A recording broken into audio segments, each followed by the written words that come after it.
Welcome to NFL World, where NFL starts and ends. I'm your host, Jacob. We're in a different location of the house, so that's why there's this big yellowish wall and light switch over here.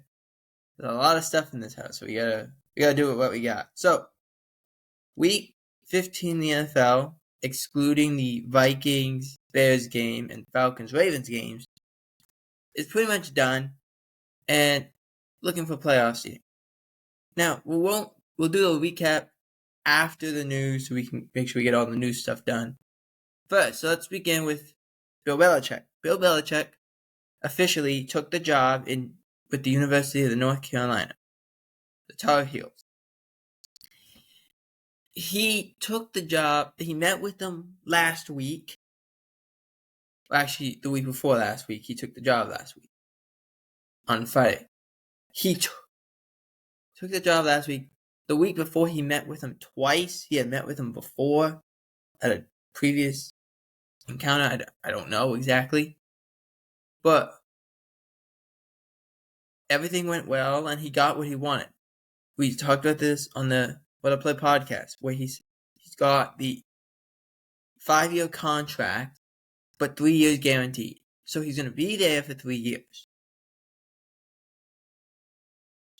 And then probably give the reins to his son, Steve, which was also part of his demands, which was Steve gets to be the head coach of this team. Steve Belichick was the coach, the defensive coordinator at the Washington Huskies at the University of Washington. So he is now the DC in North Carolina. Actually, Michael Lombardi also, he's now the GM of the University of North Carolina. So it's all mixed together. But back to the 3-year thing.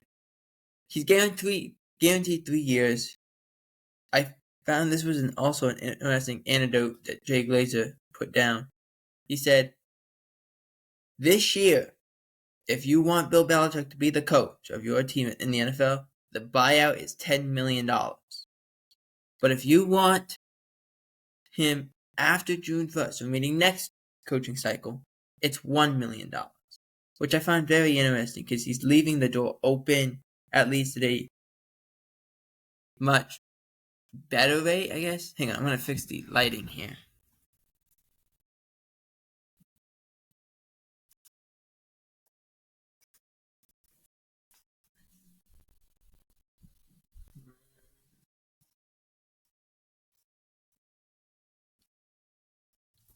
There we go. It should be better.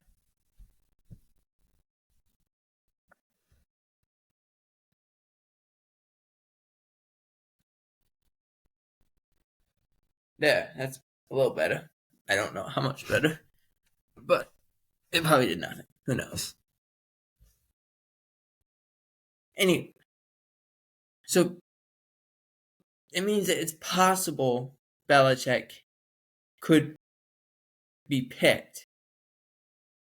I also found it was hysterical. University of North Carolina, their former coach was 73 years old. They went with Belichick, who was 72 years old, who's still the oldest coach in college football, even though he's never coached a down in college football.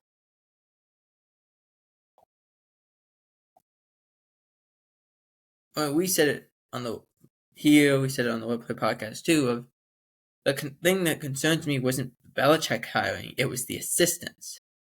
I didn't want to have to deal with the assistants potentially running the asylum after the doctor leaves, after this guy leaves. So that's kind of what I was thinking. And to my knowledge, I'm still not wrong about that. Now, moving on to some other news. It kind of relates to Belichick, kind of not. One of his former NFL players, Randy Moss, we talked about this on the Webplay podcast too, past couple of weeks. Randy Moss had surgery, actually. This actually happened on Friday. He had surgery after it was discovered he had liver cancer. And it was actually said in the thing that I read, he had cancer in his liver and cancer in his pancreas. But they were able to get it all, and he had a successful surgery. Everything went great. and he's on his road to recovery. So congratulations to Randy Moss for that. It just shows you he's not very old. He's 47 years old. It just shows you that when you get to an age, or even any age, whether you're man, woman, child, whatever, get your checkups. Get it done. Because you don't know, and they found out, and they were able to handle it. And so it's good for Randy. He is being assisted by Kane at the moment, but our thoughts and prayers are with him and his family, and hoping he has a speedy recovery. Now, I'm going to have to read this off my phone here because of all the injuries that happened. Let's first begin with the Steelers and TJ Watt. TJ Watt suffered a lower ankle sprain. To put that in perspective, that means the ankle sprains, but it's more mild than anything. So he suffered an ankle sprain. At first, everyone's like, Achilles, because you're worried about the ankle. No, he's okay. Just low ankle sprain. Should be alright. But on a short week against the Ravens and then against the Chiefs on Christmas Day, that's a lot to expect from TJ Watt and how his body operates. Jalen Hurts suffered a broken ring finger on his left hand. Should be alright. He did say that it does impact how he plays because he's a running quarterback. Of course it does. Moving on to Browns, Nick Chubb suffered a broken foot in the loss to Kansas City. He's done for the year. Max Crosby is also done with the year with a busted foot that he's been playing through. It's a 2 to 4 month recovery for Crosby, so he is done for the year. And a year, you're not going anywhere as fast, so we'll get. Let me make sure I get this. Yeah.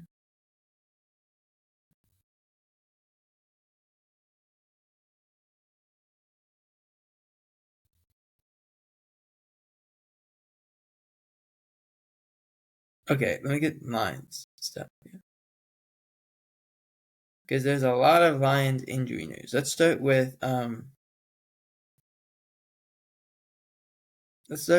McNeil and Carlton Davis. McNeil, who's the defensive tackle, who's a very good defensive tackle, he ends up tearing his ACL. He's done for the year. Carlton Davis, the cornerback who used to play former Tampa Bay Buccaneer, he injured. They say breaks his jaw. He should be all right. I know Dan Campbell was worried they were both season enders. Where he should be worried about, though, is his talented running back, David Montgomery. Montgomery suffered. Let me make sure I get this.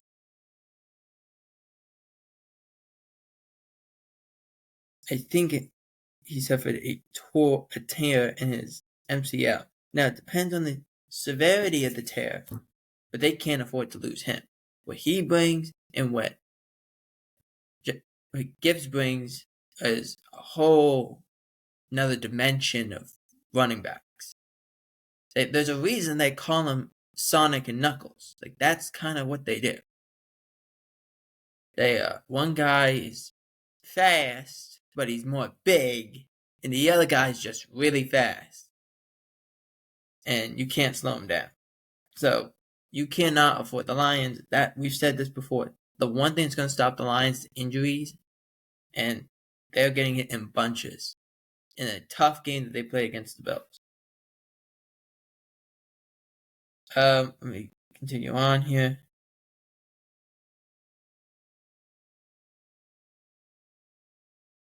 I do want to send out prayers to. Let me get the full name. Sorry here. I want to send prayers to Grant Dubois and his family. The Dolphins wide receiver was stretchered off after a hard hit against the Texans. He suffered a hit to the head area. He's in stable condition pending his evaluation. He has movement in all of his extremities. He is still in the hospital. This all came out on this report came out on Sunday night. I got my notification this morning. He's still in the hospital, so keep those prayers coming for Grant Dubois.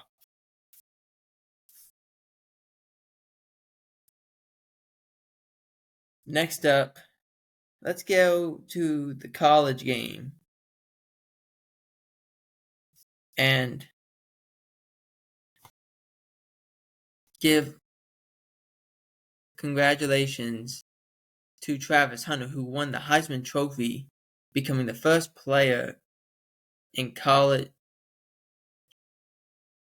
football history, or not, the first player since Charles Woodson did it in 1997, where he was also a two-way player.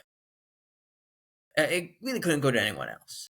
It really could not go to anyone else. The way they perform, the way they operate, it's a great job by. It was like you couldn't take him off the field. That was how good it was. Now, according to Jay Glazer, teams have said that they view him as a corner more than a receiver, but they've also have said they will have packages of him at receiver. So, kind of both, but primarily a corner. There's one GM, I think he said, we have him as a wide receiver. Glazer said he talked to about 13 GMs, and that was about 12 of them said corner with packages at wide receiver, and one said receiver. So, mostly out of the same thing, just great ball awareness, understanding where the ball is. Now, moving on, in this part, still of the news, it's more of a little dig to Cowboys fans, to Lions fans, to teams that have played Packers fans this year and last year, in which they've done this. Look, let me explain this to you. When you play on Thanksgiving, you have a 3 games in 11 days, 3 games in 12 days kind of scenario. For an example, you play the game 2 Sundays before Thanksgiving. You play that game, whether that's a Sunday, a Thursday, whatever. You'll play that game. The following Sunday, you'll play another game. Then you'll play a game on Thanksgiving, which is that Friday. Or that Thursday, excuse me. The Black Friday game, now, obviously, Friday, the day after Thanksgiving. So what happens is, you're asked, Sunday to Thursday. That's 11 days. Lions, Cowboys do that every year. The Packers have done it the last 2 years. The Bears did it this year, the Giants did it this year, and the Dolphins did it this year. That's 6 teams that did this. This past week, Patrick Mahomes said how it was unfair for his team to have to play on back-to-back holidays, and unfair that they would have to play 3 games in 11 days. Which is just also, first of all, not true. They're not playing 3 games in 11 days. But they're playing 3 games in a very short window of time. Because let me explain. They played this week against the Browns on Sunday. They have to play on a Saturday because the NFL does not want them to have to play in a 3-game, or essentially 2-game rest. They don't want to do that. So they said, you're playing on Saturday against the Texans. Okay? The Texans have to play on Christmas too. It's not a big deal. So they're playing against each other on Saturday. The Ravens and Steelers, who also have to play on Christmas Day, are playing on Saturday as well. They're in the 4 o'clock window. That's not changing. So they're playing on Saturday as well. It works that you only have to play 2 games because they just swap opponents. For Christmas Day, the Chiefs play the Steelers, Ravens play the Texans. That's it. So you only have to do 2 games. But what happens was this team, the Kansas City Chiefs, was saying, we don't want to play that. So they are mad. They're playing Saturday to Sunday. Sunday to Saturday, excuse me, and a Saturday to Wednesday. So I'm looking at this, and I'm like, okay, it is 11 days, technically, because they're playing 7, the 7 day, they play the Sunday, then they play the Saturday. So there's about 6 days there. Then they have 5 days, essentially, for the Christmas Day game. That's what happened. But the fact that Mahomes is mad at that makes no sense to me. Because I don't know if you guys remember. Do you remember the 1 year, I think 2 years ago, Christmas Day was a Sunday, Halloween was a Sunday? So think about it. Those teams that we just mentioned, the Cowboys and Lions, who play on Thanksgiving anyway, would have had to play on Halloween, unless they had bye week, Thanksgiving, and Christmas. That's a lot. It's a lot. That's what happened. Not fair, for sure, but it happened. It is what it is, as frustrating as it may be. The same thing happens here, just to the Chiefs. So, and like I was about to say before, the Steelers haven't said anything, the Texans haven't said anything, the Ravens haven't said anything. 3 teams, they don't care that they have to play, that they don't care they have to play on Christmas. They don't care. They're just saying, yeah, sure, we'll play, whatever. We'll beat your ass anyway. We don't care. That's what they're doing. Mahomes like, well, we don't want to do that. Why are we being forced to do that? What makes you special? What makes you special? Because you won 3 Super Bowls? Congrats. Sure. But at the end of the day, all these other teams have to do it. You got to pay your due to this society. Okay, that's okay. It is what it is. Move on. It's not a big deal. And also, in all my years of watching this sport, I have never heard once of the Lions, Cowboys, or the teams that they have faced on Thanksgiving complain about it. They've never complained about it. It is what it is. That's what we hear. The general consensus is it is what it is. And it's true. That is true. It needs to be said.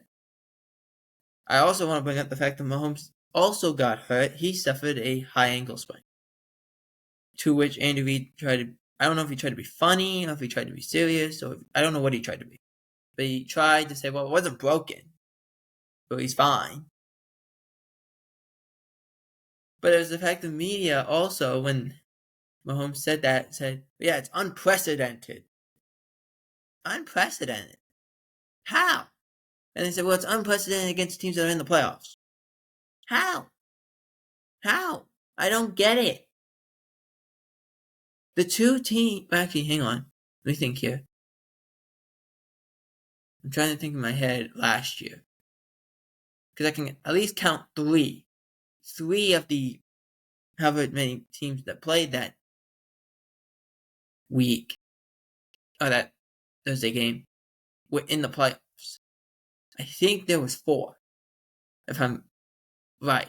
I know 3 for sure, but I think there might have been 4. So 4 of the 7, or 3 of the 7 teams win the playoffs in the NFC. That tells you something. That does tell you something. Just needs to be said. I'm sorry. I don't have that kind of time for people to go and say, oh yeah, I don't like that. It is what it is.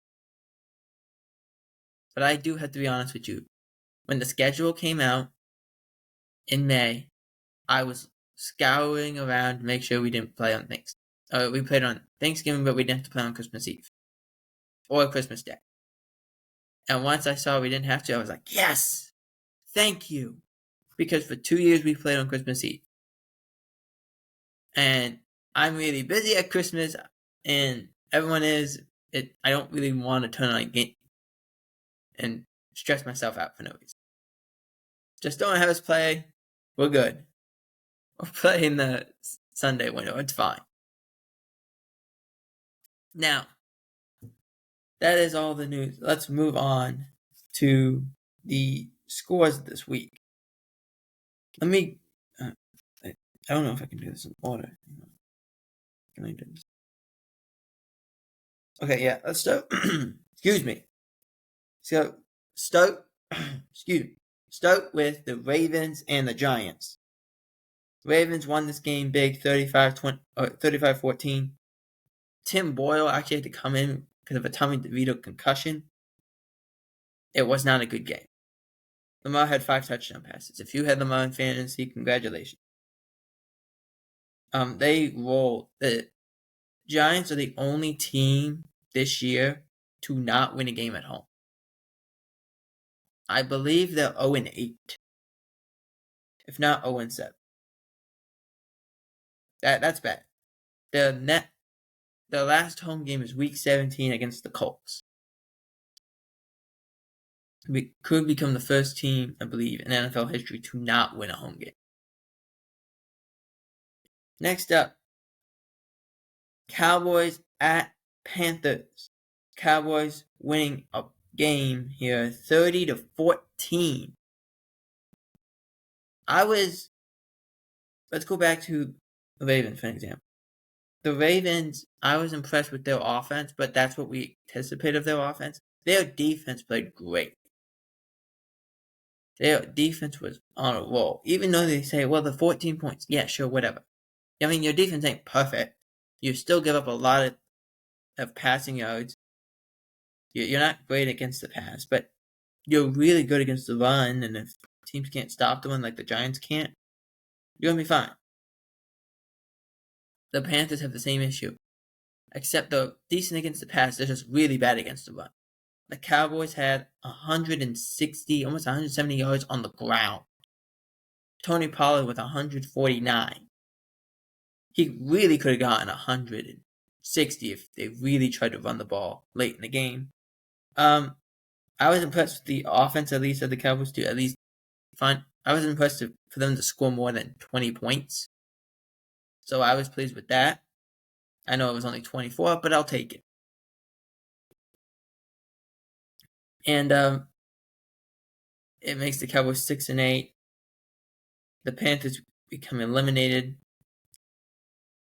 But Dallas's hopes in the playoffs slim, very slim. Like we're talking less than 1% chance they get in, and even if they win out, it's 4%. They need a lot of help, and it's just not going to happen. We said it here. We've said it on the What to Play podcast,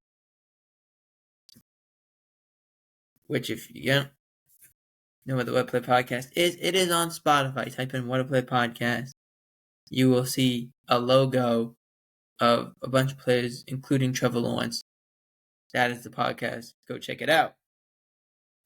What I take from this, if you really think McCarthy should stay, and first of all, props to Joe Davis and Greg Olsen. They did an amazing job. It was really hard to do. It was an amazing job. They did. Because it's hard to make announcing, even in a game like that, entertaining, but also don't make the people who've been there since day one feel like you're just trying to make it look good for the fans who this is their first day watching. This is year 18 for me. So don't Don't forget about me. You know I'm a smart enough fan, so say some smart things that I don't know. When you're a young fan, don't make me feel neglected for not watching the sport. To make it easy for me, make it more expert for me. And Greg Olson does that. And he said, I'm a big McCarthy fan, and I hope they keep him. We've said here that the reasons Mike McCarthy should stay is he's won a Super Bowl. He knows how to win a Super Bowl. He's not forgot coaching, and his staff is, as weird as it's been, they've done well on at least the defensive side of the ball. But the reasons you can't keep him is the play calling is terrible, so you're just going to keep him in with a new play caller. I don't know if you really want to do that. And then also clock management's an issue. There's too many penalties. That's a problem. They're not disciplined. It didn't look great. Even though they won by however many points they won by, the 16 points, it didn't look clean. It wasn't a clean game penalty-wise. It wasn't a clean game by any means. But I go back to what I said a couple weeks ago. If this team wants to keep McCarthy and wants to keep the staff in place, please bring in an offensive coordinator who has the offense of the 21st century, not of the 20th century. It doesn't work. McCarthy does not work. The offense ain't good enough. Cooper Rush was fine. 18 of 29, 3 touchdowns, no picks. Okay. Still lost a fumble. Fumbled twice, lost a fumble. Not great, but defensively, 6 sacks, 4 takeaways. They did their job. So, I understand. Moving on. Kansas City beating the Cleveland Browns 21-7. I also missed the fact Myles Garrett did get hurt in this game. He got poked in the eye and ended up leaving. So, you have the injury to Mahomes, the injury to Myles Garrett. Hopefully they're both okay. This was the first game that I believe the Chiefs have played since the Ravens. No. Yeah, the Ravens from a year ago, I believe, where it's now a one-score game. That's sad. Jameis Winston ended up getting benched for Dorian Thompson-Robinson in this game too. Needs to be said. Moving on. Bills defeat the Detroit Lions 48-42 in a game. Josh Allen had, I believe, 5 touchdown passes. He was insane. To me, he's the MVP. He's the MVP. He's playing the best he's ever played. 6 touchdowns last week, 3 in the air, 3 on the ground. He had 5 touchdowns. I believe he also had a rushing touchdown this week. It was insane. He's really played well. And the Lions, like we talked with the injuries and stuff like that, but they battled. They really did battle. Now they're tied with the Philadelphia Eagles in the NFC, which going to the Eagles now. Pittsburgh against the Philadelphia Eagles. Eagles win 27-13.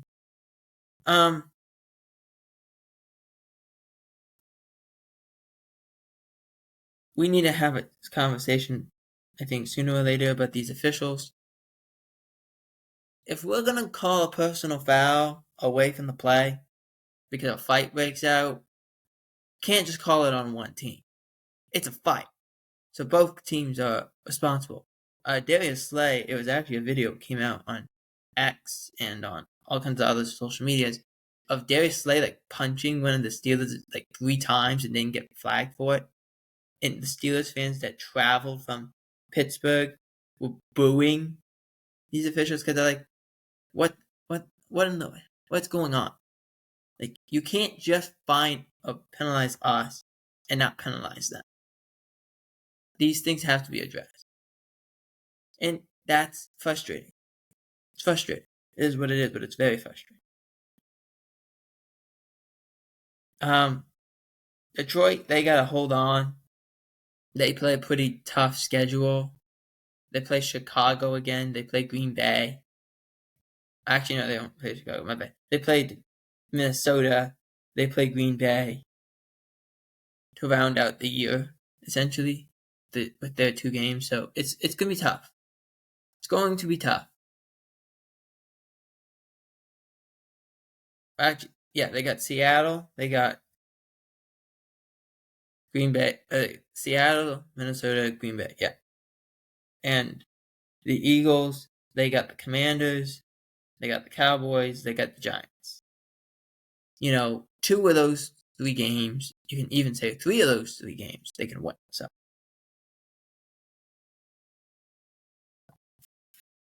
to finish up, before we do to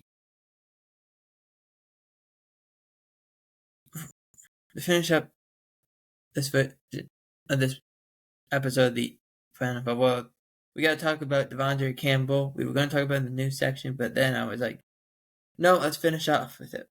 So Devondre Campbell walked off the field on the Thursday night game. Now let me set the stage here. Entering this game, Dre Greenlaw was activated from his 21-day practice window, which is a window that you're placed in after you're activated from IR. You get 21 days to get ready, and in that 21 days, you have to be activated or you return to IR and you're done for the year. He was activated, and he was going to play. Devondre Campbell was the guy who took Dre Greenlaw's place. And he was the guy playing for the 14 weeks, or the 13 games that they had played. And Campbell was not happy that Greenlaw was going to play above him. So what ended up happening, he was on the sideline, he was in uniform. Greenlaw was playing great, Campbell wasn't playing at all. Greenlaw kind of got banged up a little late in the game, and they said, Devondre, you're in. And he said, no, I'm not playing. I'm not playing. Well, first of all, you're in uniform. So they had to throw somebody out there who could play linebacker, because Devondre Campbell did not want to go in. And we saw that he was walked off the sidelines, and I thought it was Kyle Shanahan. I said Kyle Shanahan said, well, you can't be here. It was not Kyle Shanahan. It was the general manager, John Lynch, who was a former player, walked down from his box, said, you don't want to play. John Lynch, as civil in a business capacity as possible. He's very civil. He's always smiling. He's very calm. But that was the NFL player, John Lynch, of he getting hot, really upset that Devondre Campbell did not want to go into a game when he had the opportunity. So he kicked him off the sidelines. Now, we said George Kittle said something about this. Kyle Shanahan said something about this. Even Travis Ward said something about this. To briefly say what Kittle said it was dumb, it was stupid, that a guy didn't want to go in, and it didn't help out his teammates. Agreed, concur. Kyle Shanahan said he expects that Campbell would not be in the game traveling with the team in week 16. Also anticipates he wouldn't be on the team and wouldn't play at all the rest of the year. We'll get to that one. The Travis Ward one was a shocker. Not for what he said, but how bluntly it was said. He said that he would be cut soon, talking about Campbell. He will be cut soon. Because he couldn't, it was ridiculous. Well, you won't get your wish, Travis. Tavares won't get his wish because Glazer said this. Said if the Niners cut him, he would get paid the rest of the year because of how his contract is worked. Meaning, the Niners would have to keep him on the team in order to not pay him. But they can't just not play you, you still get your check. So they had to suspend him. So they had to go through the NFL to suspend him. Because they can suspend you for one game, they had to go through the NFL to suspend him for the 3. Which, there's a lot of red tape for that to happen. But the NFL agreed it was not good for the product. And this morning, it was announced that Devondre Campbell was suspended without pay for 3 games. That officially ends the season. Now, again, what we said on the What Up podcast, I don't know if this is his last down playing football. I don't know what it was. All I know is if it was my last down or my last game, my whatever, last season, that's not the way I'm going out. That's not the way I'm going out. Because that was embarrassing. And I think the 49ers are aware of that. I think the NFL is well aware of that. And this was just a bad look for Campbell, for his teammates, for the 49ers, for the NFL as a whole. For NFL World, I'm Jacob Hebert.